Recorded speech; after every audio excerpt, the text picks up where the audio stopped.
मेरे से ही करवाइए। कांति भाई इंतजार कर रहे हैं अपने छगन भाई का इंतजार कर रहे हैं। छगन भाई जहां पर भी हो वहां पहुंचे। आज इस मानगढ़ धाम के इस पावन धरा पर 4 राज्य से आदिवासी समुदाय, साथ ही हमारे बीच में एससी और ओबीसी के कुछ साथी और माइनॉरिटी के कुछ साथी बिल प्रदेश की एकता को कायम करने के लिए इस मानगढ़ धाम पर एकत्रित हुए और हम सब के द्वारा 1913 में जो यहाँ पर एक शहादत हुआ था, 1500 से ऊपर बिलों को मारा गया था, उनके वंशज के रूप में हमें आज एकत्रित हुए हैं। और जो शहीद हुए हमारे वीर महापुरुष जिन्होंने अपनी जान गंवाई, उनको उनके जो सपने थे, उनका जो उद्देश्य था, हम सब मिलकर पूरा करने की कोशिश करेंगे। आज इस पहाड़ी पर जो साथी आए हैं, आदिवासी समाज की अगर बात करें, राजस्थान के अंदर टोटल जनसंख्या का 12.5% जनसंख्या आदिवासी है। मध्य प्रदेश की बात करें, गुजरात की बात करें, 1 से 1.5 करोड़, और उधर महाराष्ट्र सौराष्ट्र वाले भाइयों की बात करें, 1.5 करोड़ के आसपास आदिवासी समुदाय है। लेकिन आज यहाँ पर जो अपना जमीन जगा के जो दिल से यहाँ पर आया है, वो भाई कौन है? हमारे इस कार्यक्रम में पहुंचे ऐसे भाई हैं जिनका घर का व्यवस्थित स्थिति नहीं है, जो कई साथी बेरोजगार हैं, उनके पास रुपया पैसा नहीं है, उनके पास गाड़ियां नहीं है, वो भाई समाज के लिए सबसे पहले आए हुए हैं यहाँ। जो भाई उनको कोई सुविधा नहीं है, उनके पास पैसा भी नहीं है, गाड़ियां भी नहीं है, लेकिन उनके अंदर आदिवासी समाज का खून है और उनके स्वाभिमान जो जगह है उस आधार पे यहाँ पर आए। कई साथी ऐसे हैं हमारे, समाज का सर्टिफिकेट लगा के बड़े नेता, बड़े अधिकारी बन गए। जिस सर्टिफिकेट के आधार पे वो अधिकारी बने, अपने आप को बड़ा सुपर समझते हैं और आदिवासी समाज के लिए अलग सोच रखते हैं हमारे समाज के भाई। तो ये जो लड़ाई है, ये लड़ाई जो है, हमारे पुरखे भी लड़ते आए थे, हम भी लड़ रहे हैं और आने वाली पीढ़ी को भी लड़ना पड़ेगा। तो लड़ाई वही लोग लड़ेंगे जिनका जमीर जिंदा है, जिसका जमीर जिंदा है, जिसके अंदर आदिवासी खून जागता है, वही लड़ाई लड़ेगा। इससे ये साबित होता है कि जो पैसे वाले, गाड़ियां वाले, वो लड़ाई नहीं लड़ेंगे। देश के इतिहास उठा के देख लो, कोई भी आंदोलन हुआ है, किसी भी आंदोलन में अमीरों ने आंदोलन किया और जीते, अमीरों का आंदोलन कभी सुना?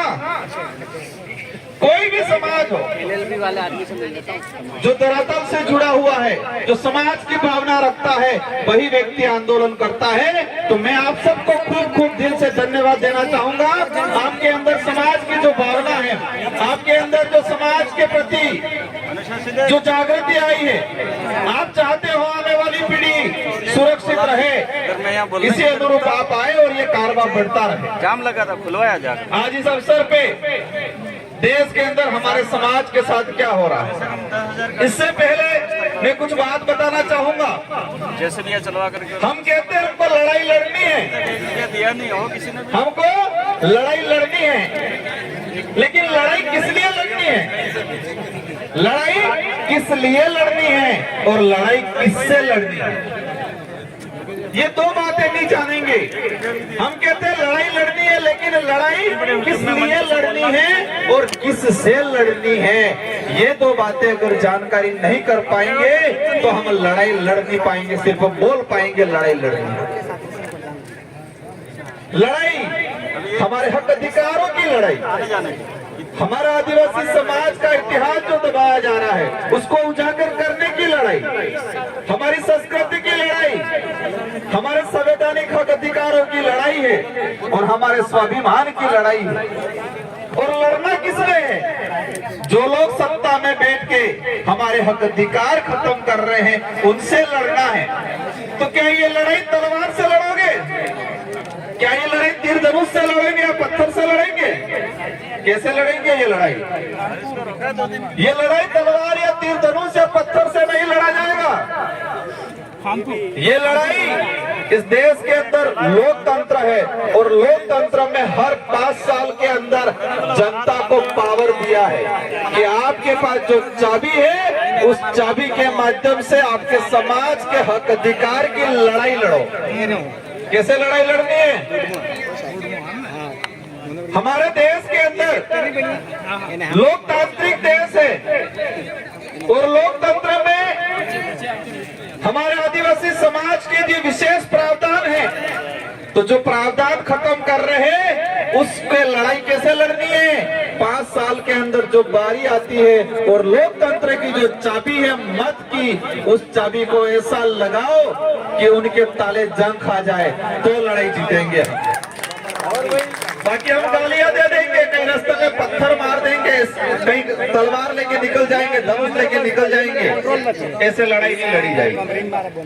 गुजरात के भाई सौराष्ट्र वाले आए थे, एक तो साथी और मिले। हम गुजरात में गए थे विधानसभा चुनाव प्रचार में, कह रहे थे हम तो समाज में छाती छा बधु हारू छे, हम इस आदिवासी समाज ने हक अधिकार बल्ले लड़ा, लेकिन वोट तो भाजपा में चालू पड़े इनके। लड़ाई क्या है? लड़नी किससे है वही नहीं पता है और लड़ाई लड़ने निकल जाएंगे। लड़ाई है क्या? लड़नी किससे है वो पहचान ही नहीं पा रहे हैं और हम लड़ाई लड़ने निकल जाएंगे तो वो लड़ाई जीत नहीं पाएंगे। देश के अंदर जो स्थिति बनी हुई है, ये लोकतांत्रिक देश था, उस लोकतांत्रिक देश को राजतांत्रिक बनाने का काम कर रहे हैं। जो नेता थे 5 साल के लिए चुने जाते थे वो एज ए राजा के रूप में काम कर रहे हैं और हमारे समाज के हक अधिकार को खत्म करने का काम कर रहे हैं। हाल ही में यूसीसी समान नागरिक संहिता कानून आया। हमारा अनपढ़ भाई गांव में जो रहता है वो कहता है बढ़िया कानून, समान नागरिक समान था आपने घेर है वो बंगला बनी जाएगा, पहला फाय गाड़ी है हमारे गाड़ी एम सोचता होगा। और कमल कांग्रेस के लोग ऐसे ही प्रचार करते हैं, समान नागरिक थाई जाएगा, सब बराबर थाई जाएंगे। हमारे अधिकार जो खत्म हो जाएंगे, शेड्यूल एरिया के जो प्रावधान है वो खत्म हो जाएंगे। और मैं इस मंच के माध्यम से कहना चाहता हूं कि अगर समान नागरिक संहिता कानून पास हो गया तो जो ये बांसवाड़ा और डूंगरपुर में हमारे जो लोकसभा सांसद चुन के गए हैं वो नेक्स्ट कभी कोई चुनाव नहीं लड़ पाएंगे। जो यहाँ के विधायक है, यहाँ के मंत्री हैं, अगर समान नागरिक संहिता कानून लागू हो गया तो वो चुनाव नहीं लड़ पाएंगे। वो चुनाव इसलिए नहीं लड़ पाएंगे, वो चुनाव इसलिए नहीं लड़ पाएंगे कि बेबे तण बहिर जही और समान नागरिक संहिता कानून लागू थाई गयु तो हिंदू लो थाएगा और हिंदू लो आधार थकी बे बहिर जवाड़न चुनाव में नौकरी नहीं मिले। ऐसी कई चीजें हैं, ये चीज आसानी से समझ में आ जाए इसलिए मैंने बताया, लेकिन वो पार्टियों के गुलाम बने हुए हैं।